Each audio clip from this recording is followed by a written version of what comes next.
ಉಚ್ಚಾಟಿತ ನಾಯಕರಿಂದ ಮತ್ತಷ್ಟು ದೂರವಾದ್ರ ರೆಬಲ್ಸ್ ಅನ್ನೋ ಪ್ರಶ್ನೆ. ಹೊಸ ಪಕ್ಷ ಸ್ಥಾಪನೆ ಘೋಷಣೆ ಬೆನ್ನಲ್ಲೇ ಆಪ್ತರು ದೂರ ಉಳ್ಕೊಂಡಿದ್ದಾರೆ. ಹೊಸ ಪಕ್ಷಕ್ಕೆ ನಮ್ಮ ಬೆಂಬಲ ಇಲ್ಲ ಅಂತ ಕುಮಾರ್ ಬಂಗಾರಪ್ಪ ಹೇಳ್ತಿದ್ದಾರೆ. ಶೀಘ್ರವೇ ಶಾಸಕ ಯತ್ನಾಳ್ ಮರಳಿ ಬಿಜೆಪಿಗೆ ಬರುವ ವಿಶ್ವಾಸ ಇದೆ. ಶಾಸಕ ಯತ್ನಾಳ್ ಹೊಸ ಪಕ್ಷ ಕಟ್ಟುವ ವಿಚಾರ ಮಾಡಿಲ್ಲ. ಅದನ್ನೂ ಮೀರಿ ಮುಂದೆ ಹೋದ್ರೆ ನಮ್ಮ ಬೆಂಬಲ ಇಲ್ಲ. ಯತ್ನಾಳ್ ನಮ್ಮ ಸ್ನೇಹ ಸಂಬಂಧ ಮುಂದುವರಿಯುತ್ತದೆ, ಆದರೆ ಪಕ್ಷದ ಚೌಕಟ್ಟಿನಲ್ಲಿ ನಾವು ಅವರೊಂದಿಗೆ ಸೇರಲ್ಲ. ಯತ್ನಾಳ್ ಉಚ್ಚಾಟನೆ ವಾಪಸ್ಗೆ ಹೈಕಮಾಂಡ್ ಜೊತೆ ಚರ್ಚಿಸ್ತೇವೆ. ನಾವು ಬಿಜೆಪಿಗರು ಪಕ್ಷದ ನಿರ್ಧಾರವನ್ನು ಗೌರವಿಸ್ತೇವೆ. ಬೆಂಗಳೂರಿನಲ್ಲಿ ಮಾಜಿ ಶಾಸಕ ಕುಮಾರ್ ಬಂಗಾರಪ್ಪ ಈ ಹೇಳಿಕೆ ಕೊಟ್ಟಿದ್ದಾರೆ. ಎಲ್ಲರೂ ಒಟ್ಟಿಗೆ ಇದ್ರು, ಮೀಟಿಂಗ್ಗಳನ್ನ ಮಾಡ್ತಾ ಇದ್ರು, ಒಂದೇ ರೀತಿಯಾದಂಥ ನಿಲುವು ನಿರ್ಧಾರವನ್ನು ವ್ಯಕ್ತಪಡಿಸ್ತಿದ್ರು. ಆದರೆ ಯತ್ನಾಳ್ ಅವರನ್ನ ಉಚ್ಚಾಟನೆ ಮಾಡಿದ ಬೆನ್ನಲ್ಲೇ ಕೆಲವರು ಅಂತರವನ್ನು ಕಾಯ್ದುಕೊಳ್ಳೋದಕ್ಕೆ ನೋಡ್ತಾ ಇದ್ದಾರೆ ಅಂತ ಅನಿಸ್ತಾ ಇದೆ. ಅಥವಾ ಯತ್ನಾಳ್ ಅವರ ಯಾವುದೇ ನಿರ್ಧಾರಗಳಿಗೂ ನಾವು ಜೊತೆಗಿರ್ತೀವಿ ಅನ್ನೋದಕ್ಕೆ ಹೇಳೋದಕ್ಕೂ ಕೂಡ ರೆಡಿ ಇಲ್ಲ. ನಾವು ಬಿಜೆಪಿಗರು, ಬಿಜೆಪಿ ತೆಗೆದುಕೊಳ್ಳುವಂಥ ನಿರ್ಧಾರಕ್ಕೆ ನಾವು ತಲೆ ಬಾಗಬೇಕಾಗತ್ತೆ ಅಂತ ಬಿಜೆಪಿಯ ಪರವಾಗಿ ಮಾತನಾಡಿದ್ದಾರೆ. ಯತ್ನಾಳ್ ಅವರ ಈ ಉಚ್ಚಾಟನೆಯನ್ನು ವಾಪಸ್ ತಗೊಳ್ಬೇಕು ಅಂತ ನಾವು ಕೇಳ್ಕೊಳ್ತೀವಿ ಅಂತ ಹೇಳಿದ್ದಾರೆ. ಇದು ನಾವು ಹೋರಾಟವನ್ನು ಇವತ್ತು ಯತ್ನಾಳ್ ಅವರನ್ನ ಉಚ್ಚಾಟನೆ ಮಾಡಿದೆ. ನಮಗೆಲ್ಲರಿಗೂ ಕೂಡ ಮನಸ್ಸಿಗೆ ಮತ್ತು ಕಾರ್ಯಕರ್ತರಿಗೆ, ಹಿಂದೂ ಹೋರಾಟಗಾರರಿಗೆ ಭಾಳಷ್ಟು ನೋವು ಬಂದಿದೆ, ಭಾಳಷ್ಟು ನೋವಾಗಿದೆ. ಆದರೂ ಕೂಡ ಇದು ನಾವು ಹೋರಾಟವನ್ನು, ನಮ್ಮ ಉದ್ದೇಶ ಇರತಕ್ಕಂಥದ್ದು BJP ಪಕ್ಷದ ಆರ್ಗನೈಸೇಷನ್ನು ಮತ್ತು ಮುಂದೆ ಬರ್ತಕ್ಕಂಥ 1000 ದಿನ ನಮಗೇನು ನಮ್ಮ ಕೈನಲ್ಲಿದೆ, ಆ 1003 ವರ್ಷ ನಮಗೇನು ಕೈಯಲ್ಲಿದೆ, ಈ 3 ವರ್ಷದಲ್ಲಿ ಸಂಘಟನೆ ಆಗಬೇಕು. ಬೂತ್ ಮಟ್ಟಕ್ಕೆ ನಾವೆಲ್ಲರೂ ಕೂಡ ಸಂಘಟನೆ ಮಾಡಿಕೊಂಡು ನಮ್ಮ ಕಾರ್ಯಕರ್ತರಿಗೆ ಬಲವನ್ನು ತರಬೇಕು ಅಂತಕ್ಕಂಥ ನಿಟ್ಟಿನಲ್ಲಿದೆ. ಇವತ್ತು ಯತ್ನಾಳ್ ಅವರನ್ನ ಉಚ್ಚಾಟನೆ ಮಾಡಿದೆ. ನಮಗೆಲ್ಲರಿಗೂ ಕೂಡ ಮನಸ್ಸಿಗೆ ಮತ್ತು ಕಾರ್ಯಕರ್ತರಿಗೆ, ಹಿಂದೂ ಹೋರಾಟಗಾರರಿಗೆ ಭಾಳಷ್ಟು ನೋವು ಬಂದಿದೆ, ಭಾಳಷ್ಟು ನೋವಾಗಿದೆ.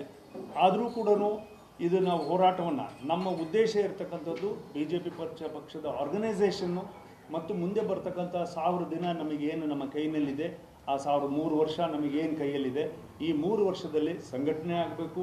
ಬೂತ್ ಮಟ್ಟಕ್ಕೆ ನಾವೆಲ್ಲರೂ ಕೂಡ ಸಂಘಟನೆ ಮಾಡಿಕೊಂಡು ನಮ್ಮ ಕಾರ್ಯಕರ್ತರಿಗೆ ಬಲವನ್ನು ತರಬೇಕು ಅಂತಕ್ಕಂಥ ನಿಟ್ಟಿನಲ್ಲಿದೆ.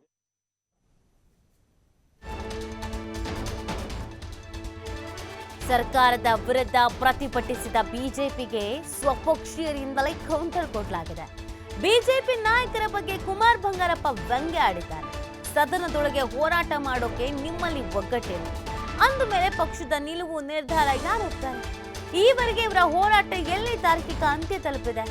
ವಿಜಯೇಂದ್ರ ಕುರ್ಚಿ ಉಳಿಸೋಕೆ ಯಡಿಯೂರಪ್ಪ ಹೋರಾಟ, BSY ಮರಳಿ ಬೀದಿಗೆ ಬಂದು ಹೋರಾಟ ಮಾಡಬೇಕಿದೆ. ಇದು ದುರ್ದೈವದ ವಿಚಾರ ಅಂತ ಕುಮಾರ್ ಬಂಗಾರಪ್ಪ ವ್ಯಂಗ್ಯ ಆಡಿದ್ದಾರೆ.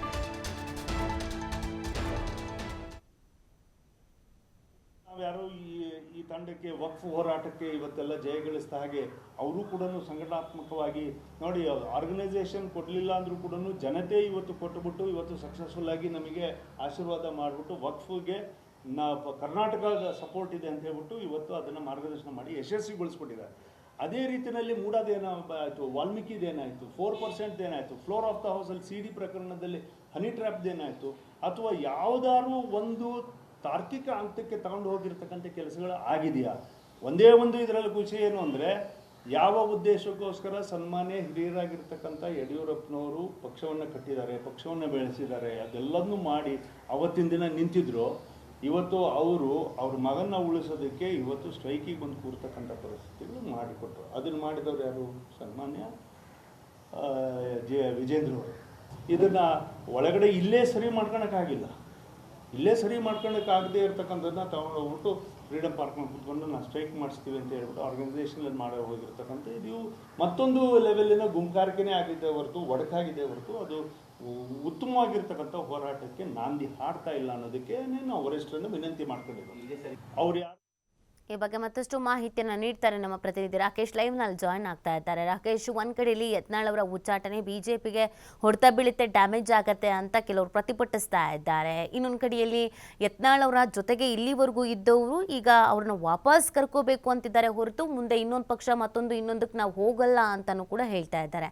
ಹಾಗಂತ ಬಿಜೆಪಿ ಅವ್ರ ಜೊತೆಲಿ ಇರೋರ ಜೊತೆಗೆ ಹೊಂದಾಣಿಕೆ ಮಾಡ್ಕೊಂಡು ಹೋಗ್ತಾರಾ? ವಿಜಯೇಂದ್ರ ಅವರ ನಾಯಕತ್ವವನ್ನು ಒಪ್ಕೊಂಡು ಹೋಗ್ತಾರಾ? ಹಾಗಿದ್ರೆ ಇನ್ನುಳಿದ ಭಿನ್ನಮತೀಯರು ಅಂತಂದ್ರೆ ಅದಕ್ಕೂ ನೋ ಅನ್ನೋ ಥರದೇ ರಿಯಾಕ್ಷನ್ ಇವತ್ತು ಕೊಟ್ಟಿದ್ದಾರೆ. ಕಾಂಗ್ರೆಸ್ನ ವಿರುದ್ಧದ ಹೋರಾಟಕ್ಕೆ ಇವರೇ ವ್ಯಂಗ್ಯ ಆಡ್ತಾ ಇದ್ದಾರೆ. ಹಾಗಿದ್ರೆ ಬಿಜೆಪಿಯಲ್ಲಿ ಈ ಅಸಮಾಧಾನ ಅನ್ನೋದು ಯತ್ನಾಳ್ ಅವರ ಉಚ್ಚಾಟನೆಯಿಂದ ಖಂಡಿತವಾಗಿಯೂ ಸರಿಯಾಗಿಲ್ಲ ಅನ್ನೋದೊಂದು ಗೊತ್ತಾಗ್ತಾ ಇದೆ ರಾಕೇಶ್. ನೀತಿ ಬಿಜೆಪಿ ಒಳಗಿನ ಭಿನ್ನಮತದ ಸ್ಥಿತಿಗತಿಗಳು ದಿನದಿಂದ ದಿನಕ್ಕೆ ಬದಲಾವಣೆ ಆಗ್ತಾ ಹೋಗ್ತಿದೆ ಹೊರತು ಸರಿಯಾಗುವಂಥ ಯಾವ ಲಕ್ಷಣಗಳು ಕಾಣ್ತಾ ಇಲ್ಲ. ಇದಕ್ಕೆ ಪೂರಕ ಅನ್ನುವಂತೆ ಇವತ್ತು ರೆಬೆಲ್ ಟೀಮ್ನ ಸದಸ್ಯರಾಗಿರುವಂತಹ ಮಾಜಿ ಸಚಿವರಾದ ಕುಮಾರ್ ಬಂಗಾರಪ್ಪ ಅವರು ಕೆಲವೊಂದಷ್ಟು ಹೇಳಿಕೆಗಳನ್ನು ಕೊಟ್ಟಿದ್ದಾರೆ. ನಿನ್ನೆ ರಾಜ್ಯ ಸರ್ಕಾರದ ವಿರುದ್ಧ ಪಕ್ಷದ ನಾಯಕರು ನಡೆಸಿದಂತಹ ಹೋರಾಟದ ವಿರುದ್ಧ ಅವರು ಟೀಕೆಯನ್ನು ಮಾಡಿದ್ದಾರೆ. ಸಂಘಟನಾತ್ಮಕವಾಗಿ ಮಾಡಬೇಕಾದಂಥ ಹೋರಾಟವನ್ನು ಕೇವಲ ಪ್ರತಿಷ್ಠೆಗೋಸ್ಕರ ಮಾಡಿದಂಥ ಹೋರಾಟವಾಗಿ ಇದನ್ನು ಪರಿಣಮಿಸಿಕೊಂಡಿದ್ದಾರೆ. ಇದರ ತಾರ್ಕಿಕ ಅಂತ್ಯ ಎಲ್ಲಿ ಅನ್ನುವಂಥ ಪ್ರಶ್ನೆಯನ್ನು ಮಾಡಿದ್ದಾರೆ. ಹಾಗೆ ಮಗನ ಕುರ್ಚಿಯನ್ನು ಉಳಿಸಿಕೊಡೋದಕ್ಕೋಸ್ಕರ ಯಡಿಯೂರಪ್ಪನವರು ಮತ್ತೊಂದು ಅವಧಿಗೆ ಬಂದು ನಿಂತು ಇಲ್ಲಿ ಹೋರಾಟವನ್ನು ಲೀಡ್ ಮಾಡುವಂಥ ಸನ್ನಿವೇಶ ಬಂದಿದೆ. ಹಾಗಿದ್ರೆ ಇಲ್ಲಿ ಜನನಾಯಕ ಯಾರು? ರಾಜ್ಯಾಧ್ಯಕ್ಷ ಅನಿಸ್ಕೊಂಡವರು ಎಲ್ಲರನ್ನ ಒಳಗೊಂಡು ಪಕ್ಷವನ್ನು ತೆಗೆದುಕೊಂಡು ಹೋಗಬೇಕಾದ ನಿರ್ಧಾರವನ್ನು ಮಾಡಬೇಕಾದವರು. ಆದರೆ ಅದನ್ನು ಎಲ್ಲೂ ಕೂಡ ಮಾಡದಿರುವಂಥ ಸನ್ನಿವೇಶದಲ್ಲಿ ಮಾಜಿ ಮುಖ್ಯಮಂತ್ರಿಗಳನ್ನು ಕರೆತಂದು ನಿಲ್ಲಿಸಿ ಅವರ ಮುಖಾಂತರ ಪಕ್ಷದ ವೇದಿಕೆಯಲ್ಲಿ ಉಳಿದವರನ್ನು ತರುವುದಾದರೆ ಈ ಹೋರಾಟಕ್ಕೆ ತಾರ್ಕಿಕ ಅಂತ್ಯ ಮತ್ತು ಗೆಲುವು ಎಲ್ಲಿಂದ ಸಾಧ್ಯ ಆಗುತ್ತೆ? ಇದನ್ನು ನಮ್ಮ ಯಶಸ್ಸು ಅಂತ ಅವರು ಹೇಗೆ ಬಣ್ಣಿಸ್ತಾರೆ ಅನ್ನೋದನ್ನು ಹೇಳಬೇಕು ಅನ್ನುವಂಥ ವಿಚಾರವನ್ನು ಹೇಳ್ಕೊಂಡಿದ್ದಾರೆ. ಅಂದರೆ ಸ್ವಪಕ್ಷದ ವಿರುದ್ಧವೇ ಮತ್ತೆ ಈ ರೆಬೆಲ್ ಟೀಮ್ ತನ್ನ ವಾಗ್ದಾಳಿಯನ್ನು ಮುಂದುವರಿಸ್ತಾ ಇದೆ. ಇನ್ನೊಂದು ಕಡೆ ಯತ್ನಾಳ್ ಅವರ ವಿಚಾರದಲ್ಲಿ ಪಕ್ಷದ ನಾಯಕರು ತೆಗೆದುಕೊಂಡಿರುವಂಥ ನಿರ್ಧಾರದ ಬಗ್ಗೆಯೂ ಕೂಡ ಮತ್ತೊಮ್ಮೆ ಅದನ್ನು ಪರಿಶೀಲನೆ ಮಾಡಬೇಕು ಅನ್ನುವಂತಹ ಮನವಿಯನ್ನು ಈ ತಂಡ ಕೇಳ್ಕೊಂಡಿದೆ. ಕುಮಾರ್ ಬಂಗಾರಪ್ಪ ಅವರು ಈ ವಿಚಾರವಾಗಿ ಮನವಿಯನ್ನು ಮಾಡೋದಕ್ಕೆ ಹೇಳ್ಕೊಂಡಿದ್ದಾರೆ. ಯತ್ನಾಳ್ ಅವ್ರನ್ನ ಪಕ್ಷದಿಂದ ದೂರ ಇಟ್ಟಿರುವುದು ಸರಿಯಾದ ನಿರ್ಧಾರ ಅಲ್ಲ. ಇದರಿಂದ ಕಾರ್ಯಕರ್ತರಿಗೂ ಕೂಡ ನೋವಾಗಿದೆ. ಹಿಂದುತ್ವದ ನೆಲೆಗಟ್ಟಿನಲ್ಲಿ ಪಕ್ಷದಲ್ಲಿ ಹೋರಾಟವನ್ನು ರೂಪಿಸುವಂತಹ ಒಬ್ಬ ಪ್ರಮುಖ ನಾಯಕರಲ್ಲಿ ಇವರು ಕೂಡ ಒಬ್ಬರಾಗಿದ್ದರು. ಸೊ ಅಂಥವರನ್ನು ದೂರ ಇಟ್ಟಿರುವುದು, ಪಕ್ಷದ ಪುನರುತ್ಥಾನಕ್ಕಾಗಿ ಹೋರಾಟವನ್ನು ನಡೆಸ್ತಿದ್ದಂಥ ಅವರ ನಾಯಕನನ್ನು ಪಕ್ಷದಿಂದ ಹೊರಗಿಡ್ತಿರುವುದು ಸರಿಯಲ್ಲ ಅನ್ನುವಂಥ ವಿಚಾರವನ್ನು ಅವರು ಪ್ರಸ್ತಾಪ ಮಾಡಿದ್ದಾರೆ. ಸೊ ಈ ಹಿನ್ನೆಲೆಯಲ್ಲಿ ನಮ್ಮ ಪಕ್ಷದ ನಾಯಕರು ಎಲ್ಲರೂ ಕೂಡ ವರಿಷ್ಠರ ಜೊತೆ ಮಾತನಾಡಿ ಸಮಸ್ಯೆಯನ್ನು ಬಗೆಹರಿಸುವ ನಿಟ್ಟಿನಲ್ಲಿ ಕ್ರಮವನ್ನು ಕೈಗೊಳ್ಳುತ್ತಾರೆ. ಯತ್ನಾಳ್ ಅವರನ್ನು ಮರಳಿ ಪಕ್ಷಕ್ಕೆ ಕರೆತರುವ ವಿಚಾರದಲ್ಲಿ ಎಲ್ಲರೂ ಒಗ್ಗೂಡಿ ಹೋಗ್ತಾರೆ ಅನ್ನುವಂಥ ವಿಶ್ವಾಸ, ಭರವಸೆ ನಮಗಿದೆ ಅನ್ನುವಂಥ ಮಾತನ್ನು ಹೇಳ್ಕೊಂಡಿದ್ದಾರೆ. ಹಾಗೆ ಯತ್ನಾಳರ ಜೊತೆಗಿನ ಸಂಬಂಧದ ವಿಚಾರವಾಗೂ ಕೂಡ ಅವರು ಹೇಳಿಕೆಯನ್ನು ಕೊಟ್ಟಿದ್ದು, ನಮ್ಮ ತಂಡ ಸ್ನೇಹದ ಹಾಗೆ ವೈಯಕ್ತಿಕ ವಿಚಾರದಲ್ಲಿ ಹಿಂದಿನಂತೆ ನಾವಿರ್ತೇವೆ, ಆದರೆ ಪಕ್ಷದ ಚೌಕಟ್ಟಿನಲ್ಲಿ ಪಕ್ಷದ ನೀತಿ ನಿರ್ಧಾರಗಳನ್ನು ನಾವು ಗೌರವಿಸ್ತೇವೆ. ಅದನ್ನು ಮುಂದಿಟ್ಟುಕೊಂಡು ಅಲ್ಲಿ ಯಾವುದೇ ರೀತಿಯಾದಂಥ ಲೋಪದೋಷ ಆಗದಂತೆ ನೋಡಿಕೊಳ್ತೇವೆ. ಯತ್ನಾಳ್ ಅವರನ್ನ ಪಕ್ಷದ ಚೌಕಟ್ಟಿನೊಳಗೆ ಭೇಟಿ ಮಾಡುವುದಾಗಲಿ ಮಾತುಕತೆ ಮಾಡುವುದಾಗಲಿ ನಾವು ಮಾಡಲ್ಲ ಅನ್ನುವಂಥ ಮಾತನ್ನು ಹೇಳಿದ್ದಾರೆ. ಇದಕ್ಕೂ ಮುರಿದುವರೆದ ಹಾಗೆ ಮತ್ತೊಂದು ವಿಚಾರವನ್ನು ಸ್ಪಷ್ಟಪಡಿಸಿದ್ದೇನು ಅಂದರೆ, ಯತ್ನಾಳ್ ಅವರು ತಮ್ಮ ನಿರ್ಧಾರವನ್ನು ವಿಜಯದಶಮಿ ಬಳಿಕ ಪ್ರಕಟ ಮಾಡಲಿದ್ದಾರೆ. ನಾವು ಬಿಜೆಪಿಗೆ ಅವರ ಕರೆತರುವ ಪ್ರಯತ್ನದಲ್ಲೇ ಇದ್ದೇವೆ, ಆದರೆ ಅವರು ಎಲ್ಲೂ ಕೂಡ ಸ್ವಂತ ಪಕ್ಷ ಸ್ಥಾಪನೆ ಮಾಡುವಂಥ ವಿಚಾರವನ್ನು ಏನು ಹೇಳ್ಕೊಂಡಿಲ್ಲ. ವಿಜಯೇಂದ್ರ ಅವರ ಬದಲಿ ವ್ಯವಸ್ಥೆಯನ್ನು ಮಾಡುವವರೆಗೂ ನನ್ನ ಪಕ್ಷಕ್ಕೆ ಬರೋದಿಲ್ಲ ಅನ್ನುವಂಥ ಮಾತನ್ನು ಹೇಳಿದ್ದಾರೆ.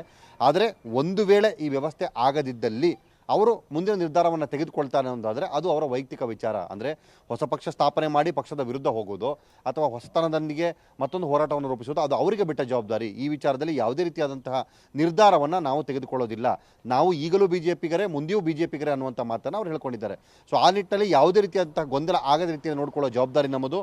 ನಿಷ್ಠಾವಂತ ಕಾರ್ಯಕರ್ತರಾಗಿ ಪಕ್ಷವನ್ನು ತಳಮಟ್ಟದಿಂದ ಮತ್ತೊಮ್ಮೆ ಬಿಲ್ಡ್ ಮಾಡಿ ಅಧಿಕಾರಕ್ಕೆ ತರುವ ನಿಟ್ಟಿನಲ್ಲಿ ನಾವು ಪ್ರಯತ್ನವನ್ನು ಮಾಡ್ತೇವೆ. ಸಂಘಟನಾತ್ಮಕವಾಗಿ ಹೋರಾಟ ಮಾಡುವಂತಹ ಜನರನ್ನು ಕರೆದುಕೊಂಡು ಹೋಗುವಂಥ ವ್ಯಕ್ತಿತ್ವದ ವ್ಯಕ್ತಿ ನಮ್ಮ ಅಧ್ಯಕ್ಷರಾಗಬೇಕು ಅನ್ನುವುದಷ್ಟೇ ನಮ್ಮ ಕೋರಿಕೆ ಮತ್ತು ಕಳಕಳಿ ಅನ್ನುವಂಥ ಮಾತ್ರ ಅವ್ರು ಹೇಳ್ಕೊಂಡಿದ್ದಾರೆ.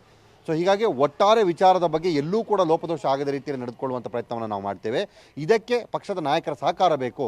ಆ ಹಿನ್ನೆಲೆಯಲ್ಲಿ ಯತ್ನಾಳ್ ಅವರನ್ನು ಕೂಡ ಜೊತೆಗೆ ಕರೆದುಕೊಂಡು ಹೋಗುವಂಥ ಅನಿವಾರ್ಯತೆ ಇದೆ. ಅದನ್ನು ಎಲ್ಲರೂ ಸೇರಿ ಮಾಡಬೇಕು ಅನ್ನುವಂಥ ಮನವಿಯನ್ನು ನಾವು ಕೂಡ ಮಾಡ್ತೇವೆ.